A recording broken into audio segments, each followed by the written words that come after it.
Hello, everyone. Back with another live stream. This is Tosef here. Thank you for tuning in. And it is 10 p.m. Central Time.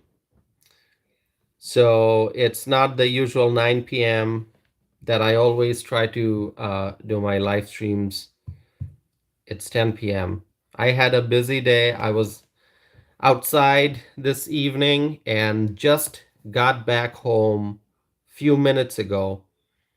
Haven't had time to change, so I'm still wearing uh, my my outside clothing, official business clothing.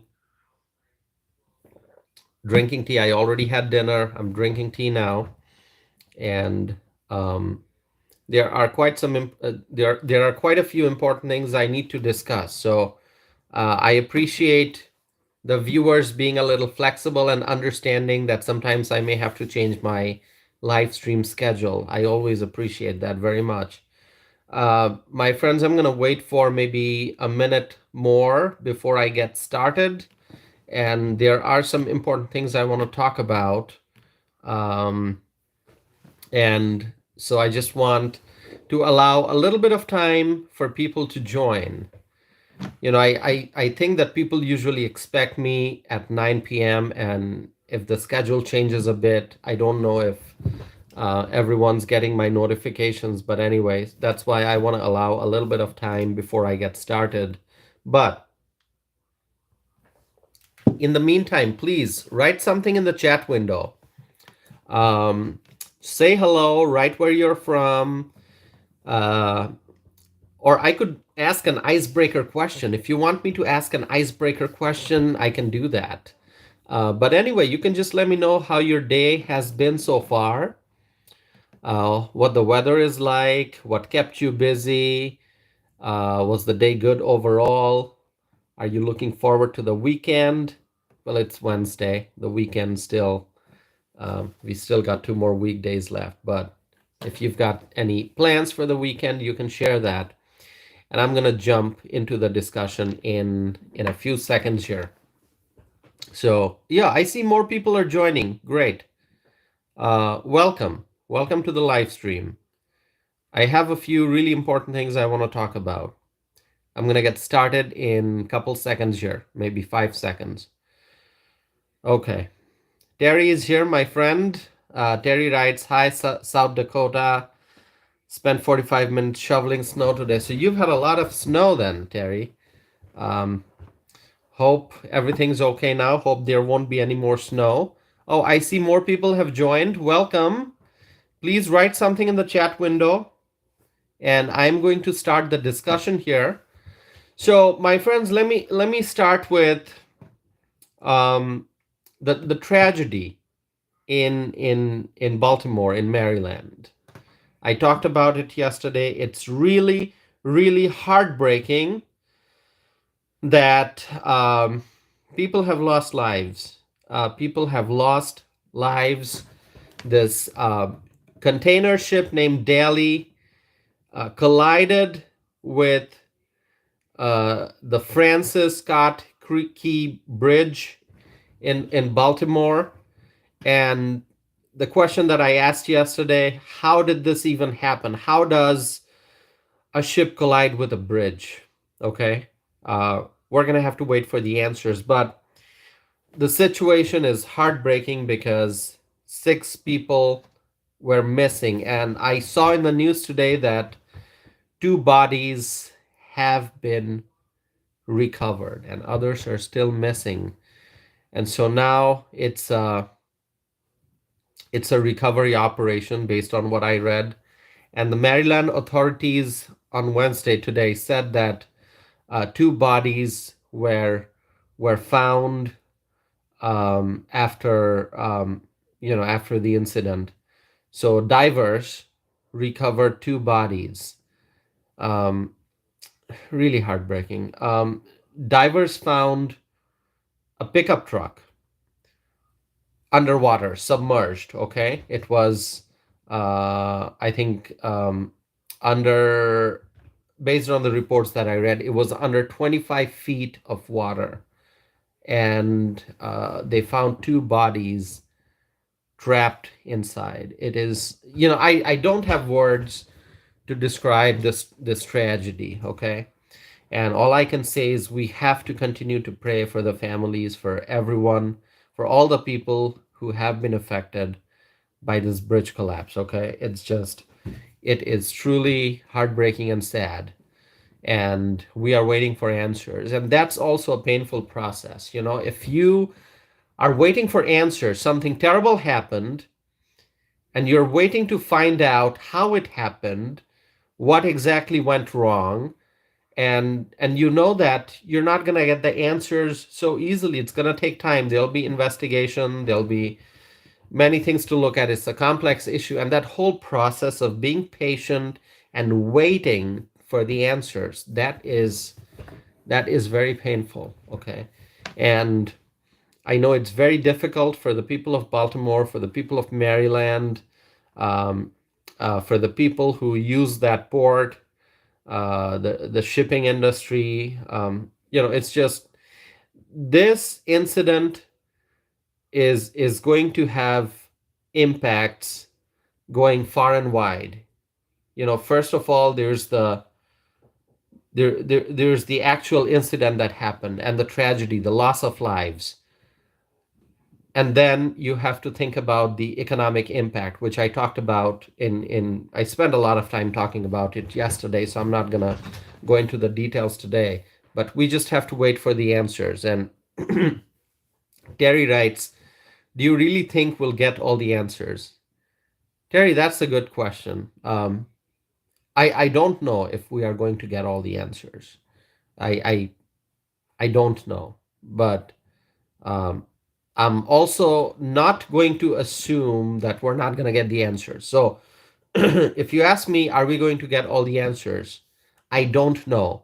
But I am not going to say that we're not going to get the answers. So we want all the answers. We expect all the answers. Are we going to get all the answers? There's no guarantee. There's no guarantee. Um, so, I mean, there are government authorities working on this. It's not a single agency. It's really a multi-government agency matter.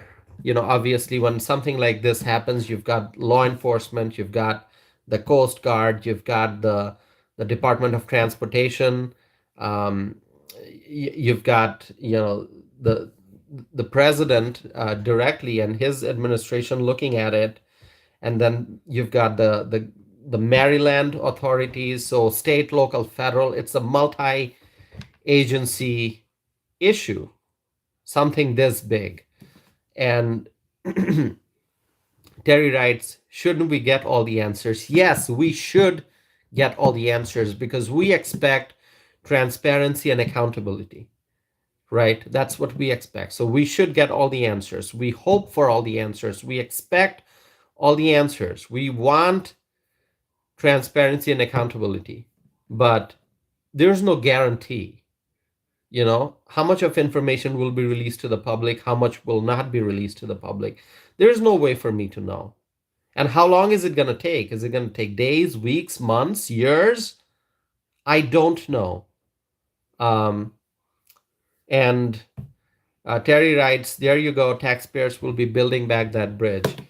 That's another question. Who's going to pay for building this bridge back? Is it going to be taxpayers? A ship collided with the bridge. How are they going to deal with the liability? I don't know because I'm not a lawyer, so I'm going to stay away from commenting on the legal issues just because I don't have the expertise. I don't have the expertise, okay? And I I'm just not going to comment on strictly the legal issues. There will be a lot of legal experts working on it, okay? And obviously, if you turn on the TV, there are many there are many individuals who appear on TV. Many of them are legal experts, and I'm sure they'll be expressing their views and their thoughts based on their legal experience. But I'm not a lawyer. I don't have a JD degree, so I'm not going to comment on it. All I know is that it's a terrible tragedy, loss of lives, it's heartbreaking, and there will be tremendous adverse economic impacts. And there's no easy solution because that bridge has to be built back, and it's not an easy project. It's not an easy project. Building any bridge, I'm not going to comment on how long it. Once again, I'm neither a lawyer nor an engineer. I'm not an engineer. I'm not an architect. Okay, so I don't know how long it's going to take to build that bridge back, what the process will be. Um, so I'm not going to comment on it. But all I know is that whatever happened, this will have tremendous impacts, and we want all the answers. Are we going to get all the answers? I don't know, but we expect, as taxpayers, as Americans, we expect 100% transparency and accountability, and we want answers. Okay, we'll find out more going forward. And so I just, I had told you yesterday that I'm going to share updates as I learn more. So that's exactly what I did. And I'm going to be talking about it in the future too, going forward, because I'm sure there'll be news updates every day, every week. So my friends, that's one thing, and I'll be talking about it more. Okay, so another thing that I wish to bring to your attention is that I saw this in the news. The officials in health officials in Puerto Rico declared a public health emergency. I don't know how many of you saw this. Okay, there's a public health emergency in Puerto Rico. Puerto Rico, beautiful place. I've never been there, but I know it's a lovely place. Beautiful, natural beauty. I want to go there. I want to go to Puerto Rico. I want to visit Puerto Rico. When am I going to be able to visit Puerto Rico? I don't know. It's probably not going to be this year, okay? No plans of going to Puerto Rico this year. But anyway, it's a beautiful place, but there's a public health emergency right now. And you may be wondering what's going on. Now, I don't know how many of you saw this news. There are so many things we're paying attention to every day. Obviously, the border issue, the news about inflation, supply chain, the the bridge collapse in Maryland, and things happening around the world. And so I don't know how many of you saw this, but there's a public health emergency in Puerto Rico, and you may be wondering what exactly is going on. Dengue fever. Dengue fever. How many of you have heard about dengue fever? It's a very, very painful illness. Trust me, it is horrible. Dengue fever. It's just horrible. And more than 500 cases of dengue fever have been reported. Okay. So, according to Puerto Rico's Department of Health, more than 540 cases have been reported so far. People who have been affected by dengue fever, and more than 340 people have been hospitalized with dengue fever. It is, you don't hear much about dengue fever here in the US, especially in the Midwest where I'm at. I don't know if people have dengue fever here in the Midwest, because it's a disease that you see in warmer climates. Okay, so in South Asia, where I am from, dengue fever is a huge issue. I mean, every year you're going to hear about dengue fever. And obviously, people have different pronunciations in different parts of the world. So in Bangladesh, where I'm from, it's called dengue fever. Dengue. So in Bangladesh, they say dengue fever. In the US, it's pronounced dengue fever. You can pronounce it however you want, but it means the same thing. And this is an extremely painful fever, okay? And mosquito mosquito plays a huge role in dengue fever. And I had it. I had dengue fever many years ago in South Asia, and trust me, it's one of the most painful illnesses ever. Okay, it's horrible. Okay, now I've had, and obviously different people will have different opinions about what's more painful with which disease, which illness. And of course, it depends on the severity of the dengue fever. Not everyone is hospitalized. Many people are, and people also lose lives. I mean, it can be life-threatening. People lose lives after they have dengue fever, and some people recover very easily.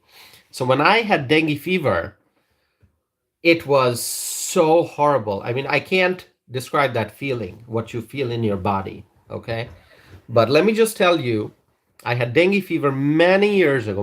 I can't even remember when. It was many years ago.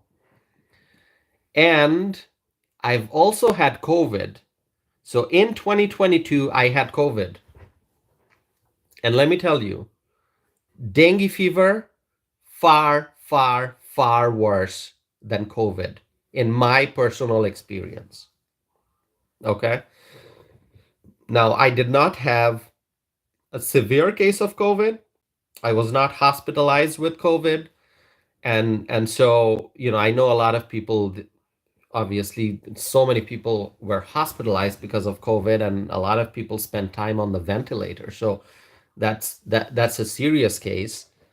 So mine wasn't that serious, but I have had COVID, and I've also had dengue fever, and dengue fever is exponentially worse in my experience, though, based on the pain and suffering that I went through with both COVID and dengue fever.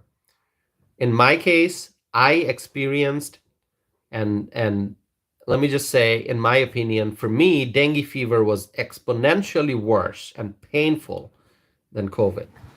And it was because of a mosquito bite. In warmer climates, especially where it's a little damp and it rains a lot and there's a lot of stagnant water, and mosquitoes, they thrive in a warm climate. And so that's how dengue spread. So if you are in South Asia, in a place like Bangladesh, where I'm from originally, and you live in a house or an apartment, and let's say you have plants around in your balcony, in your patio, in your porch. You've got plants and you water your plants, or there's a lot of rain and the rain falls, and in your flower pots, in the pots where you keep your plants, there's like stagnant water, accumulated water. uh, the mosquitoes can somehow thrive in that environment. I don't know exactly how it happens, but they thrive, and the mosquito population can then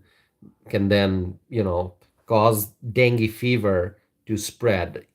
Don't ask me the biological details of how it happens, because I don't know. I could have looked it up, but I don't know. But I'm sure you can find the answers on the internet. Just go and look for information at a trusted site. Okay, but you'll see a lot of mosquitoes in the warm climates, and mosquitoes help spread dengue fever. And that's how I got it.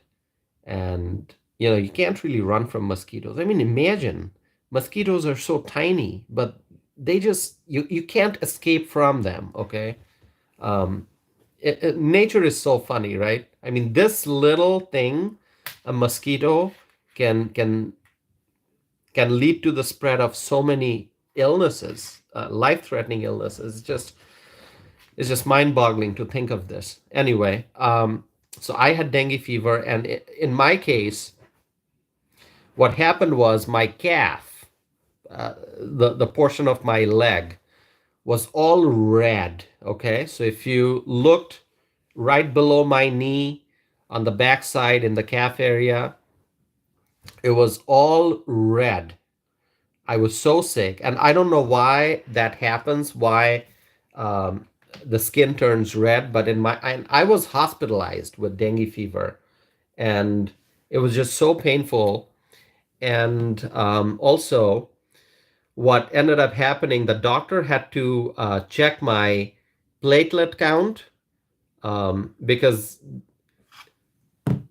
it affects your blood. Okay, so in my case, when I had dengue fever, the platelet count fell significantly because in dengue fever, the dengue fever decreases the platelet count. I don't know why it happens, but it does happen. And sometimes people need blood, okay? So people sometimes have to get blood, donated blood, uh, because of something that happens in their body. Now, in my case, the doctors were ready, almost ready they were arranging for blood because they thought I would need blood. But fortunately, I did not because my platelet count, as it kept falling, it actually bounced back. And at some point, it started rising. And so there was a certain level. I forget what that level was. Was it 80,000 or something? Um, so the doctors were monitoring my platelets, and the platelet count kept falling, and they were getting ready to give me further treatment and blood. But then the platelet bounced back and kept rising. And it was only after it rose to a certain level that the doctors felt comfortable that I was recovering. Okay. But once you have dengue fever, and, you know, from once again, I'm speaking from my experience, the experience that I went through, it will take months for you to get back to 100%. I mean, the fever may be gone and you may feel like, okay, I'm doing fine now, but you're not going to be 100%. And it took me a long time, months, to go back to 100%, to go back to a state when I was feeling, now I'm 100% okay. I feel completely fine. It takes a long time. And same with COVID. Same with COVID. People always talk about the the long-term impacts of COVID, that you can maybe the infection is gone and you have recovered from COVID, but different people have those lingering effects that can last for months. Sometimes it can be aches and pains, sometimes it can be loss of taste, sometimes it can be, fatigue or lingering breathing problems, whatever. Um, and similarly, I think in the case of dengue fever, it took me months to get back to 100%. Maybe I was back to 80%, 90%, but it took me months to get back to 100%. So, anyway, I saw this news and I thought I'm just going to share a little bit about my experience. So, Department of Health in Puerto Rico, they reported that at least 540 cases have been reported in Puerto Rico so far, with more than 340 people hospitalized because of dengue fever. And so there's a public health emergency. And I'm just hoping that this crisis goes away soon. I wish the people of Puerto Rico excellent health, and I know how painful dengue fever is. So I'm just wishing people well, and hopefully this problem will be over soon, this public health emergency. Anyway, my friends, there's something else I wanted to talk about, and you can share your thoughts with me. See, I haven't had a chance to look at the chat window.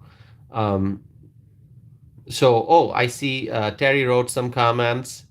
Terry is writing about Trump. So when Trump is elected, Terry, I think we'll get answers to a lot of things, because Trump is all about transparency and accountability. So if Trump wins the 2024 election, if Trump is sworn in as the new president in 2025, I think the way he runs his administration, based on what we know from his first term, there's going to be a lot of transparency and accountability. Trump is one of the most transparent presidents, okay?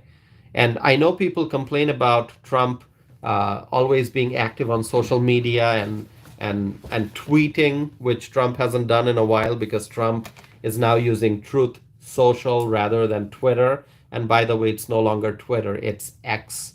So I always have to mention that whenever I use the term Twitter, I have to say, well, it's no longer Twitter, it's X. Anyway, um, so Terry, I agree that when Trump is back in office, if and when he's back in office, um, we'll know answers to a lot of different things.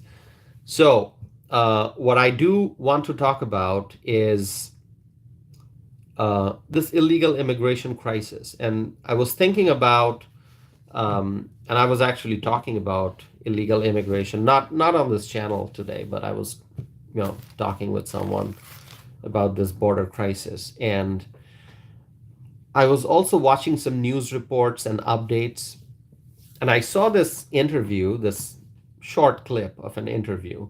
So somebody was interviewing a migrant who crossed the border and entered the United States. So this migrant is from an African country, and there was another migrant who is from a Latin American country. And of course, the southern border, it's open to the whole world because the Biden administration kept it that way. So people from all over the world are actually coming in through the southern border. It's Latin American, people from Latin American countries, people from African countries, people from Asia, people from Middle East, and who knows where. I mean, we don't know. A lot of the people are coming in. We don't know where they're from. And there are lots of gotaways, as I have talked about before. People who sneak in and they don't get apprehended by Border Patrol. So we don't know who they are. We don't know where they go after they enter the US. So lots of questions, not enough answers. But I was watching some news reports and I saw that this migrant who came in was talking about how he was told. He talked about his pain and suffering and his life of struggle um, in a foreign country, foreign for us, not foreign for him. The country he was referring to was the country where he was, where he's from. He's a national of that country. Anyway, he was talking about his home country, and he said that he went through a lot of pain and suffering, and somebody told him, go to US and go to New York. So while this guy, and he is now in New York, but when he was in his home country going through pain and suffering and so many problems in life, somebody suggested to him, based on what he said during this interview, somebody suggested to him, hey, go to New York. Meaning the suggestion was, enter the US illegally through the southern border and then go to New York if you want a happy life, if you want to be safe. And I kept thinking about this. And, just this one instance, it tells me that people have this sense, people all over the world have this idea that once you get to US, your problems will be solved. And in particular, once you get to New York, you're going to have a happy life. Your problem will be solved. And I get thinking why people think this way. I mean, why do people think that if you can get to New York, you're going to be fine? Or if you just somehow cross the border, get to the US, all your problems will be solved. I mean, don't we have problems? And I'm talking about natural born citizens, people who are born in the US, and people like me, naturalized US citizens, people who came to the US as legal immigrants and then became citizen. I mean, we have more than 300 million people living in the US. Are we all problem free? Is life a bed of roses for us? We don't have problems. Don't we have poverty? Don't we have homelessness? Don't we have um, healthcare, public health challenges? Don't we have mental health issues in the population? Don't we see, accidents and incidents and lawlessness and crime?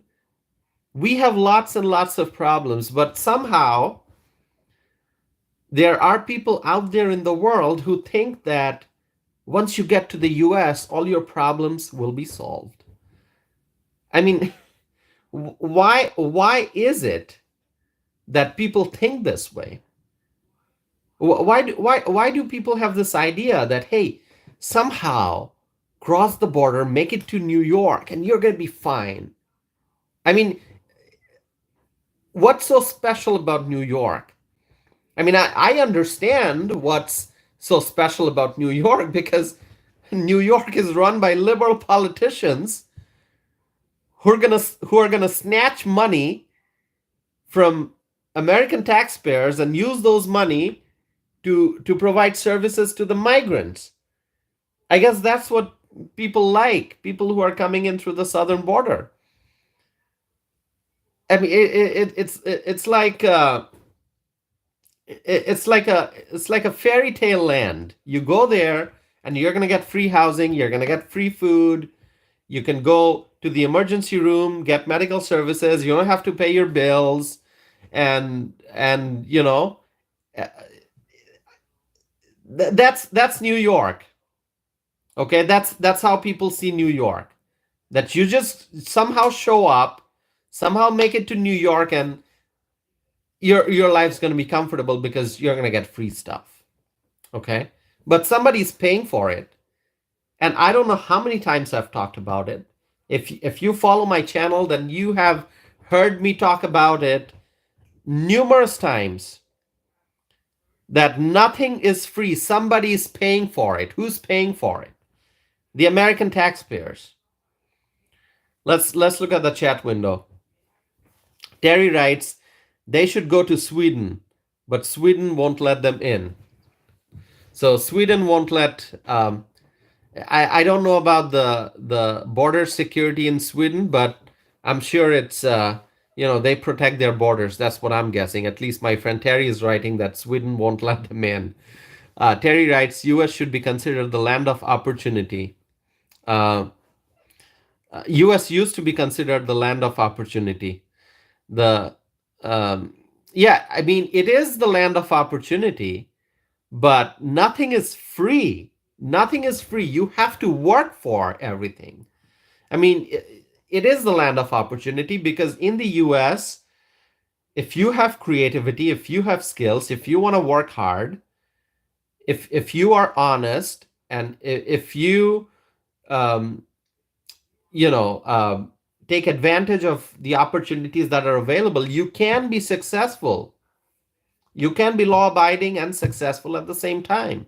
You can follow the law, you can work hard, and you can be successful. But there are people out there in the world who don't look at the other requirements, that you have to work hard, that you have to follow the proper process.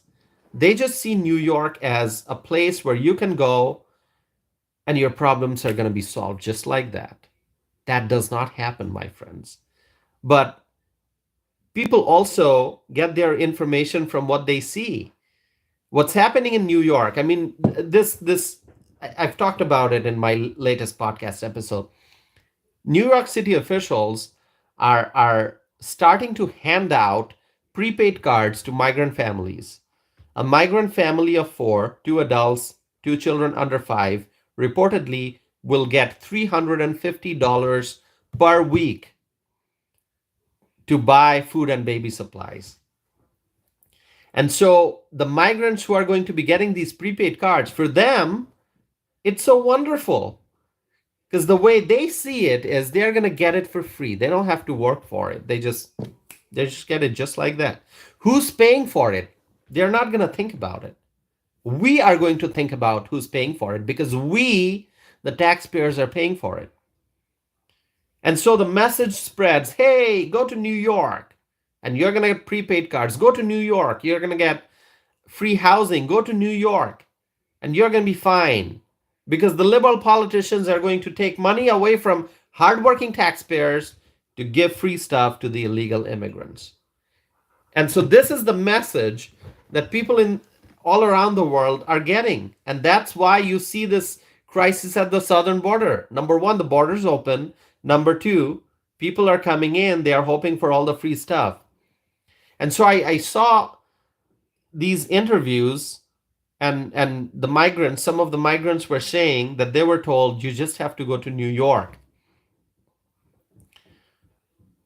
Well, my friends, a lot of legal immigrants go to New York. People who follow the nation's immigration laws, who enter the United States legally, a lot of them go to New York and they have to work hard.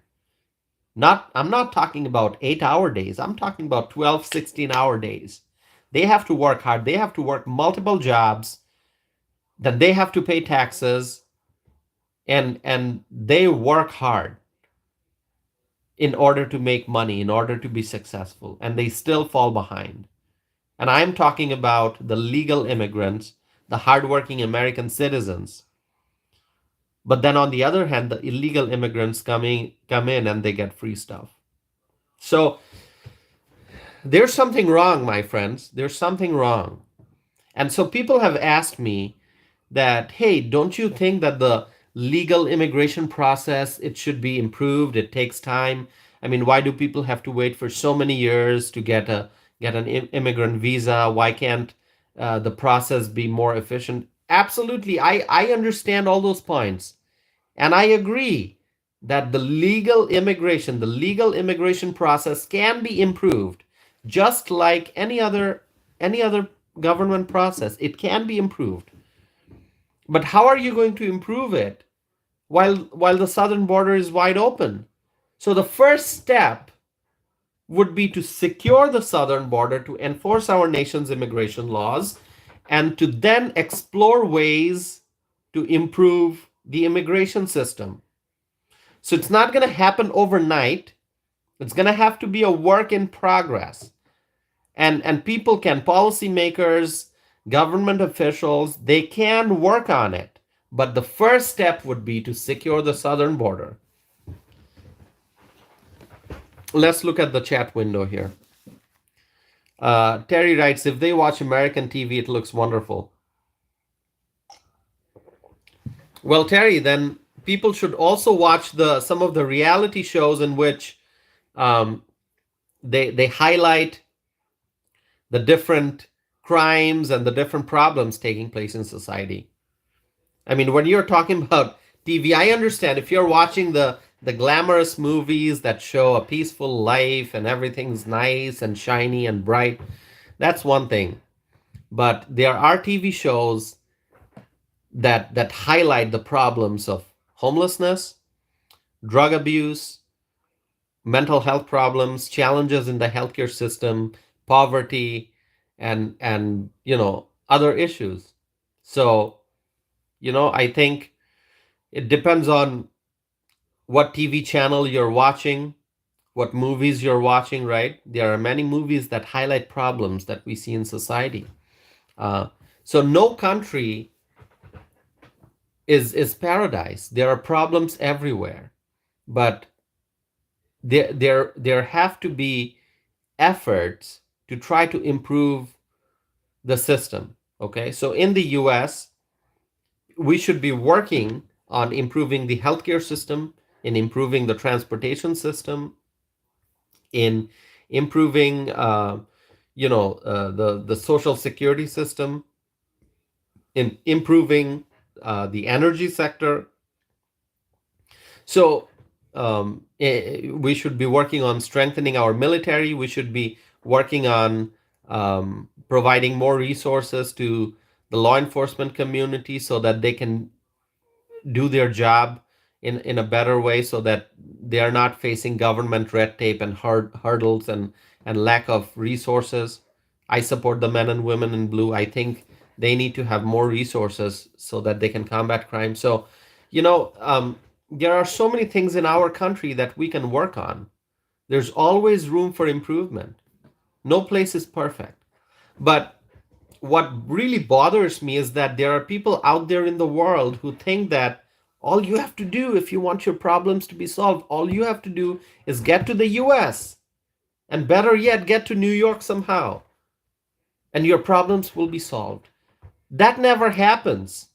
That never happens. So the liberal politicians in places like New York and Chicago, they are sending a wrong message to the world by giving taxpayer funded benefits to the illegal immigrants.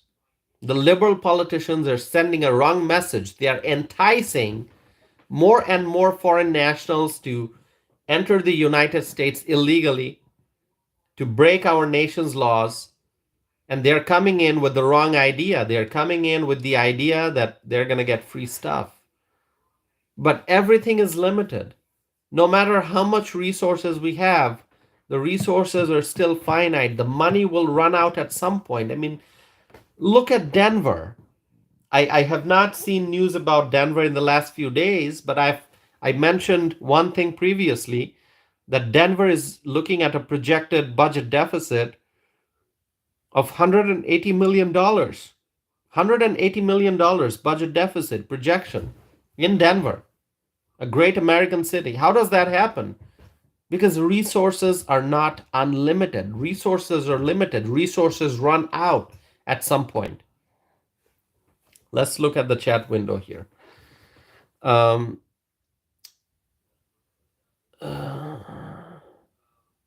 so Terry writes, Americans are considered rich.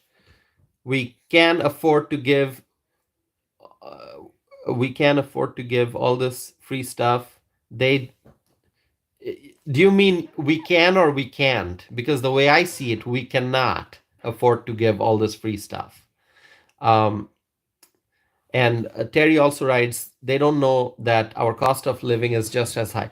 Our cost of living is high and it's going up. It's going up. And, cost of living goes up. It's a natural trend. But what's happening right now, it's not normal. It's abnormal. It's abnormal because cost of living is going up. Why? Because everything costs more. The tea that I'm drinking, this box of tea, because I buy a box of, tea bags. This tea now costs more money than it did in 2019 and 2020. And of course, over time, things cost more because there's like a natural inflation. We're never inflation free, I think. But what's happening now is abnormal because prices have gone up beyond our expectations. Prices have risen sharply over the last few years. And cost of living has gone up in a way that people who are getting salary and wage increases, they are getting salary raises, they are getting wage increases, but they're still not being able to keep up with the cost of living increase. So your income may go up, but your cost of living is going up even more. And so even with an increase, you're still worse off. You're still worse off. You're not better off. Okay? So expenses are outpacing incomes. And that's why we're suffering. Let's look at the chat window here. So Terry writes, they think we can give all this free stuff. As I said, Terry, you and I both understand that resources are limited. So yeah, that's what I'm saying, that there are people out there in the world who think that they can come to America and they can get free stuff, and that we can afford to give them free stuff. But we cannot. We cannot afford to give them free stuff. This is unsustainable, which is why Denver has that budget deficit, the projected deficit of $180 million, because the money is running out. Maya Sisters is here. Maya Sisters writes, hello, everyone. Hello, Maya Sisters. It's wonderful to see that you're here. Thank you for being here. And please participate in the conversation. I started this live stream a little late. I started this at 10 p.m. That's because you can see that I'm wearing my tie. So I came home and I um, did not get to change my clothes. So I just came home and decided I'm just going to make a cup of tea and sit in front of my tablet and start doing the live stream. So um, that's why um, I was outside. So that's why I'm a little late than my usual 9 p.m. All right, let's see. Um, so yeah, one thing I will tell you, I don't know how many of you saw this.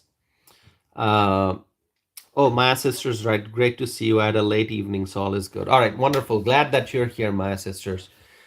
So I don't know how many of you saw, but um, I published a podcast episode just earlier today in the evening. And so if you have not seen that video, please check it out. And I'm going to give you the title of the video. I'm going to look it up here. Just give me 1 second. So the video that I published, it's titled, Here's How New York Politicians Are Trying to Disenfranchise American Voters. You don't want to miss that video. You should check it out. I published it in the evening, and I would encourage each and every one of you to please watch it, because there's something happening in New York City. The liberal politicians, they are fighting hard to grant voting rights to non-citizens. I mean, think about it. The New York City liberals, they want to give voting rights to non-citizens. So they passed a law. New York City Council,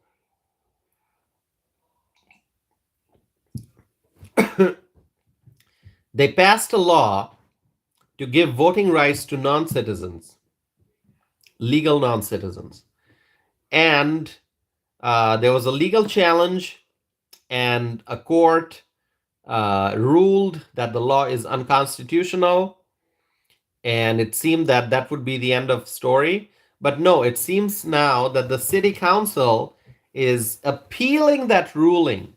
So they are moving forward, and they are working hard, they are fighting hard to grant voting rights to non-citizens. Now, I must also add, this is voting rights for only city elections, okay? For city elections, local elections.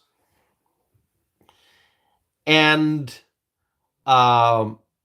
this is very, very disturbing, okay? Because voting rights is only for US citizens. Now, you can be a natural born citizen, you can be a naturalized citizen, but you have to be a citizen.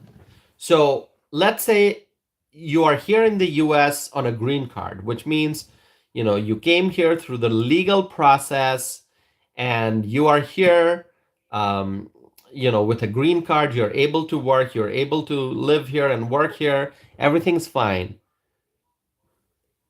What the liberals are trying to do is to extend voting rights to a non-citizen, for example, an individual who's on a green card. But that is wrong. A green card holder is here legally. A green card holder has legal status in the US, but a green card holder is not a US citizen. Voting rights is only for US citizens. Okay? And so what the liberals are trying to do is they're trying to grant voting rights to something like 800,000 non-citizens.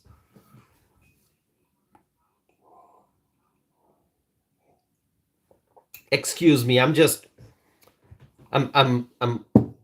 taking very frequent sips of my tea just because I need this caffeine, okay? It's helping me.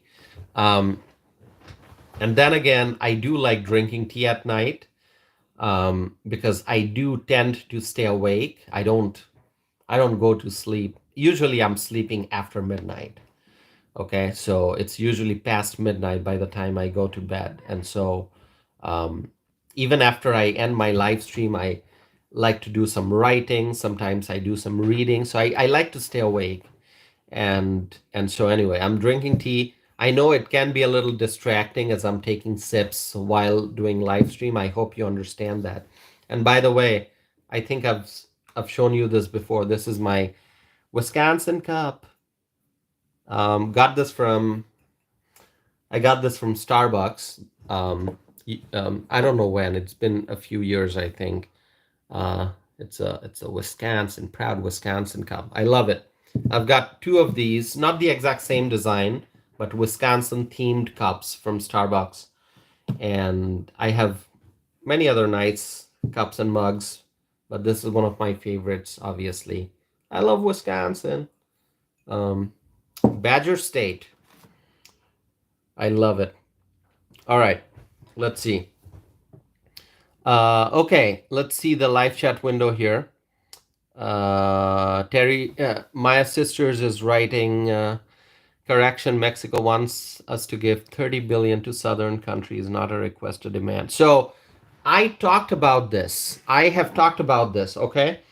So what Terry and Maya Sisters are referring to, I've talked about this. So there is a video that I published. I published it yesterday on March 26th. And the title of the video is, Here's What Mexico's President Wants the United States to Do Regarding the Border Crisis. So if you have not watched it, please watch that video. It's from yesterday. It's on my channel, March 26th. That was yesterday. I published it. And so Mexico's president, in short, they call him AMLO because his name is Andre Manuel Lopez Obrador. I think I'm getting the name right. Yeah. President Obrador of Mexico. He wants the United States to give billions of dollars, and I think it's a $20 billion figure, if I'm not mistaken. Let me just look it up here quick. Mexico president. Give me 1 second. Okay, I've got my laptop here. I'm going to look it up. Mexico president.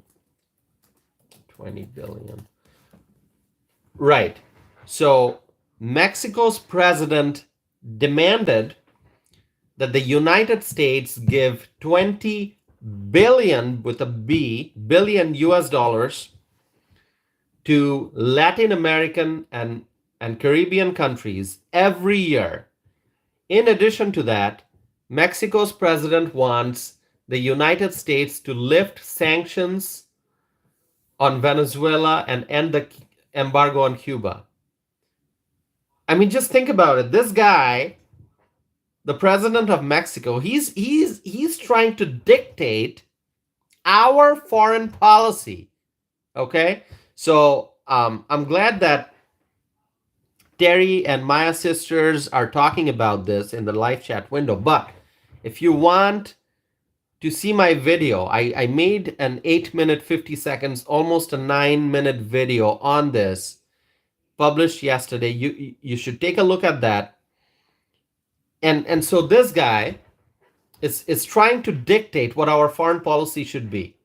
I mean, he wants the United States to give 20 billion US dollars to Latin American and Caribbean countries. That's what he's saying. This guy, the president of Mexico, is demanding that the US will give $20 billion to Latin American and Caribbean countries. And not only that, he wants the US to lift sanctions, the sanctions that are imposed on Venezuela. He wants the US to end the Cuban embargo.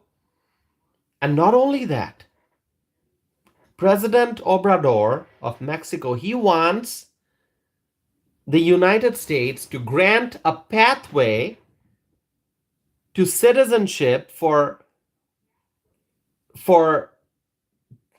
illegal immigrants who are from Mexico. So he wants the illegal immigrants who are here on US soil, those who are from Mexico. So there are many undocumented immigrants from Mexico who are here in the US.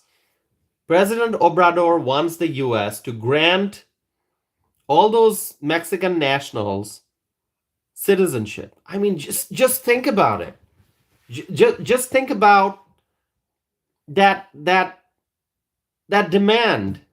Okay, I mean, he is trying to dictate our foreign policy. He's trying to dictate how our tax dollars should be spent. He wants us to give $20 billion to Latin American and Caribbean countries. I mean, that's why I say, my friends, we need leadership in the White House. The only reason President Obrador is trying to dictate what we should do as a country is because we don't have a strong president. We don't have a strong administration.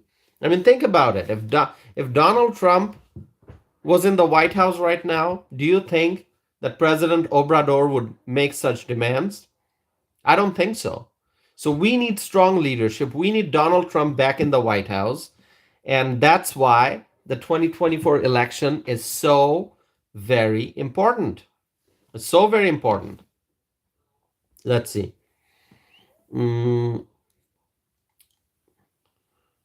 yeah, my sisters wrote President wants blanket amnesty for foreign nationals. Yeah, you know, the pathway to citizenship should never be given to the illegal immigrants. If somebody enters our country illegally, breaks our nation's immigration laws, that individual should never get a pathway to citizenship.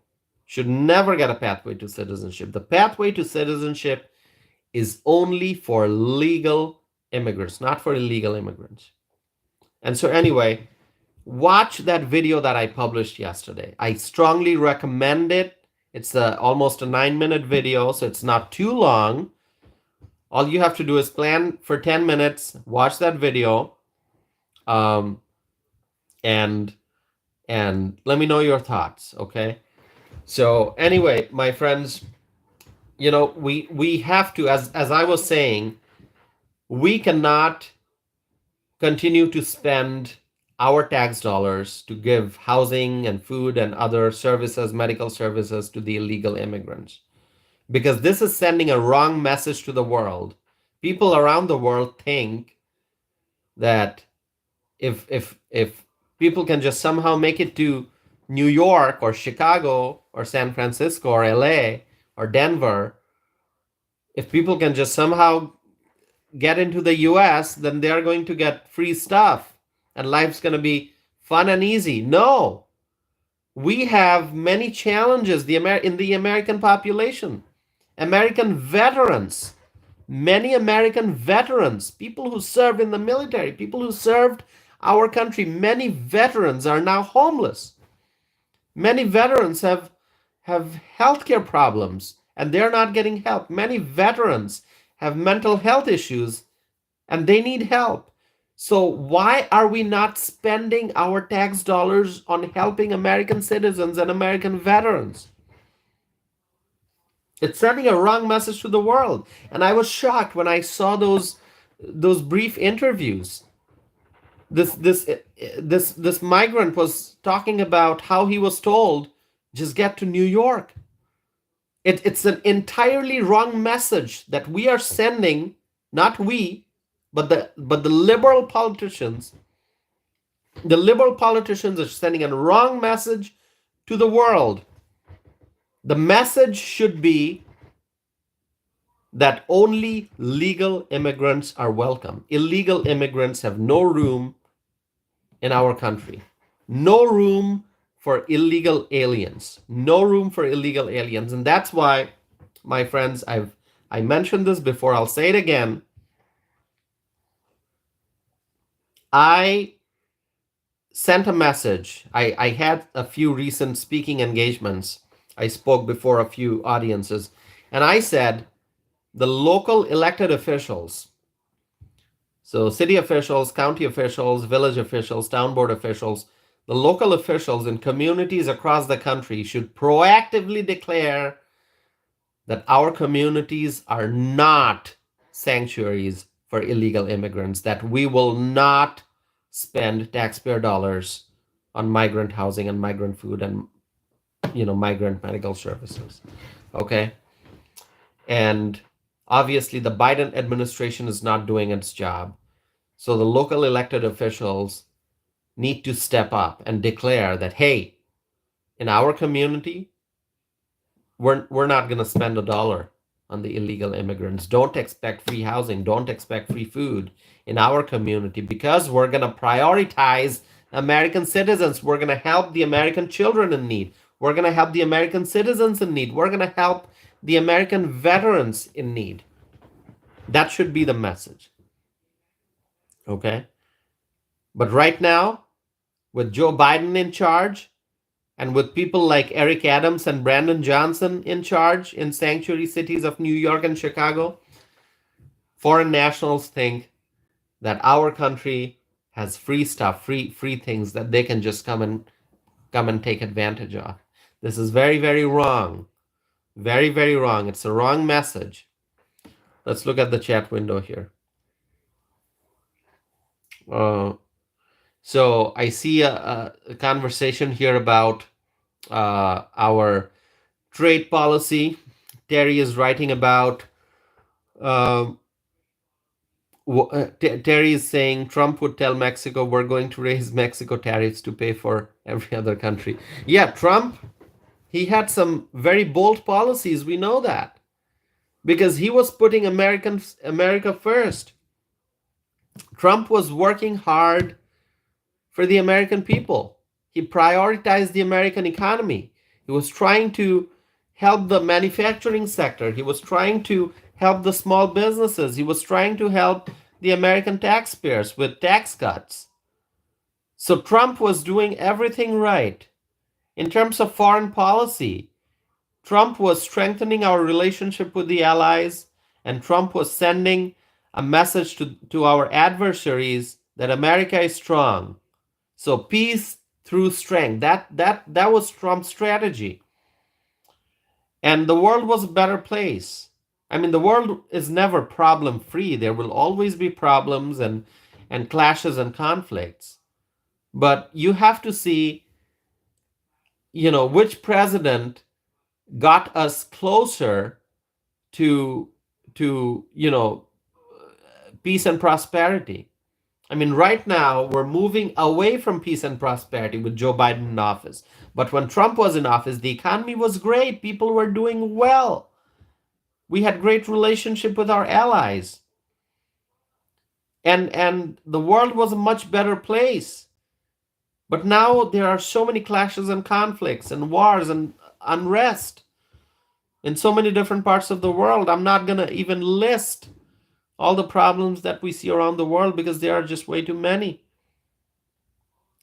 Terry writes, Trump worked to keep peace. Joe doesn't know how to do that. That's why we need a new president, my friends. November 2024, it's going to be so important.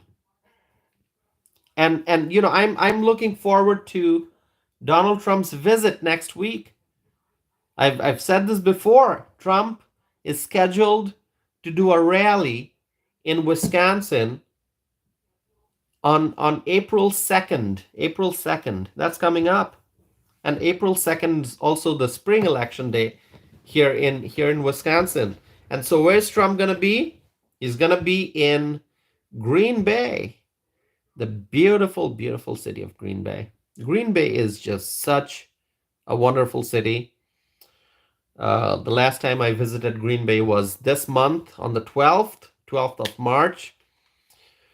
All right, so now I'm switching from my tea, which is almost all gone, to drinking water.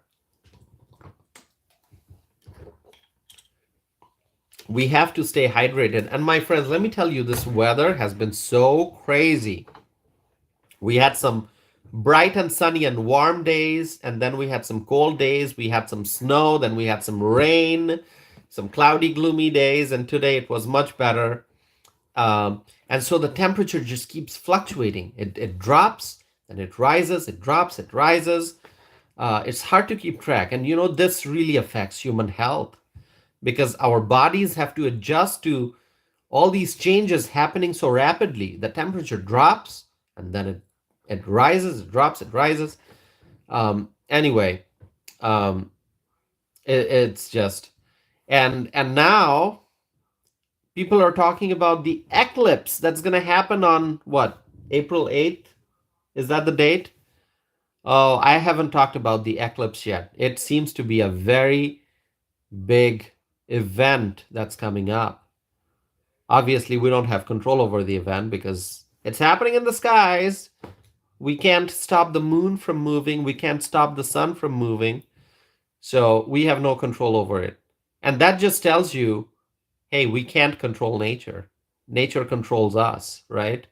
And so that goes back to the point of all the climate change activists who say, oh, we're going to have to shut down the factories and build more solar panels and wind turbines, and let's move to green energy, and we're going to change the temperature of the planet because the ice is melting and because there are hurricanes and floods and wildfires. Oh my God, what's going to happen? I mean, there's always this sense of panic among these climate change activists. They are always in a panic mode, and they want to shut down everything. They want to shut down. They want to stop us from driving our vehicles, our gas vehicles. They want to shut down the factories. They want to stop carbon emissions, so on and so forth. I mean, that is ridiculous. Okay, you can't destroy nature. Nature will fight back. Nature will protect itself because nature is more powerful than us. I mean, have you seen these climate activists? They do all kinds of publicity stunts. They go to museums and they throw soups and other food items at all these paintings, and they create a scene, and then they are all over the news, and then they get escorted out by security guards or arrested. And there are climate activists who block roads and stop traffic and create disruption. I mean, it's just ridiculous. Okay? I mean, the climate, am I saying the climate is not changing? Yeah, no, the climate is changing. The climate has always changed, and the climate will always change because everything's changing. I mean, every day we're growing old. If you just sow some seeds, you'll get a plant, and there'll be flowers, and then the flowers will die. I mean, everything's always changing because we live in nature where everything's moving, everything's changing. I mean, look at the sun. The sun's changing, the sun's moving. We're moving in an orbit. Then we have the galaxy. It's constantly evolving. So everything's changing. So why do the climate change activists, they think that they know the exact temperature that we should be at, and that, if we somehow follow the left-wing green agenda, the Green New Deal and whatnot, that the hurricanes will stop and there will be no more floods and there will be no more cyclones and there will be no more wildfires. I mean, why do they think that? We've always had floods. We've always had hurricanes and cyclones. If the ice is melting, let the ice melt. We will adapt. So, I mean, this is nature. We always adapt. The animals adapt. The humans adapt. There used to be at some point a lot of ice on Earth, right? I mean, there was an ice age, right? I don't know when it was. I read a lot about geology back in college, but I forgot a lot of that stuff. But there used to be an ice age, right? I'm going to look it up now when it was. Anyway, I've read Charles Darwin. I've got Darwin's book too. Great book, by the way. As I was saying, um, if the ice melts, why do people panic? I mean, what's wrong with a warmer climate?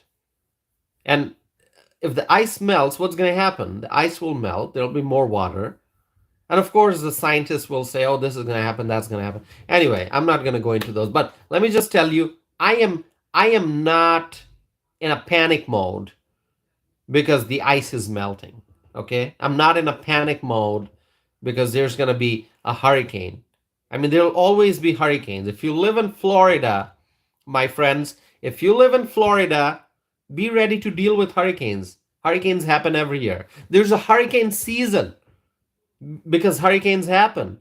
And it's part of living in Florida or living in, and some countries call it cyclone. And then we up here in Wisconsin, we get polar vortex, we get ice, we get snow. It's part of life, right? And I choose to live here. So you can say that I choose to deal with this stuff. If I decide I'm going to go to Florida, then I know I'm going to have to deal with hurricanes.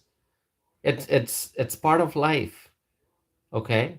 There's no perfect place on earth. No matter where you go, there'll be some kind of natural disruption that you're going to have to deal with, and it's all part of life. It's all part of nature.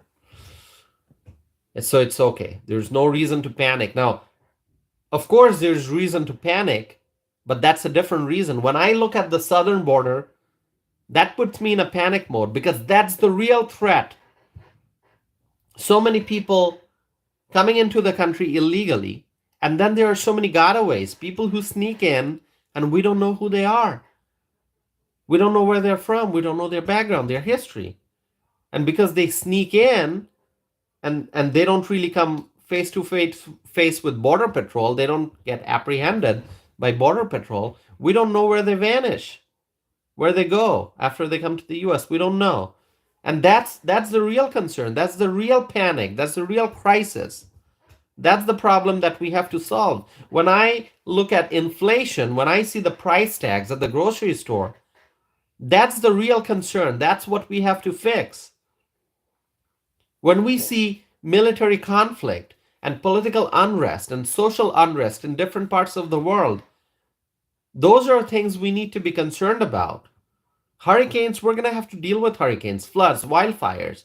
Obviously, we have to use the latest technology to protect ourselves. Hopefully, the meteorologists, they'll get better at forecasting these. Hopefully, we'll have enough technology to kind of keep ourselves safe during a hurricane or a wildfire or a tornado. So of course, as we gain more knowledge, we have to come up with ways to protect ourselves. But you can't change the course of nature because nature is more smarter than all of us. Okay? We're just human beings. But nature is a greater power. Let's look at the chat window here.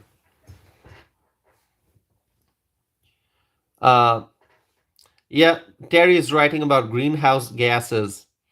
Um, you know, um, Terry, it's like, let me just talk about carbon emissions. Those who think that if you drive an electric vehicle, you're solving the world's problems, no. I mean, where do you think electricity comes from? Look at Energy Information Administration. You're going to get the answers. We need fossil fuels to produce electricity. So even if you're not pumping gasoline into your car, you're just plugging in a charger and charging your car at an electric charging station, that electricity is produced using fossil fuels. Okay, so if a climate change activist feels good about plugging in a charger and using electricity for the vehicle, well, you're still not moving away from fossil fuels because that electricity is produced using fossil fuels. All right? So anyway, my friends, I can talk all day, but I just want to thank you all for joining. I know it's kind of late because I started my live stream at 10 p.m. and now it's 11:15 p.m. here in Wisconsin. So I just want to thank you all for joining. I'm going to end this live stream now. I will still be up for maybe at least an hour more just because I drank a full cup of tea. So I'm going to be up for a little bit. I'm going to be working on some writings. So please stay connected with my channel. I'll be back with more content, more live stream. And also, if you have not checked out the recent videos that I published, my podcast episodes, the video versions are on my YouTube channel. Please check those out. And as always, I will request you to help me spread my message by asking your friends, family members, and neighbors to subscribe to my channel. So we're past the 1 hour, 15-minute mark. Thank you all for joining. I really appreciate it. I love the fact that you all tune in to participate in the chat window and to share your thoughts with me, and to also listen to what I have to say. So thank you so very much. I'm very grateful, and I hope to be back again soon with more videos, more live streams. So please stay connected with me. Terry writes, "Night, everyone." Yes, have a wonderful night, Terry. Have a wonderful night, everyone. Maya sisters, thank you for joining. And everyone else who joined but did not participate in the chat window, I wish you all have a wonderful night, and I'll be back again soon. Thank you.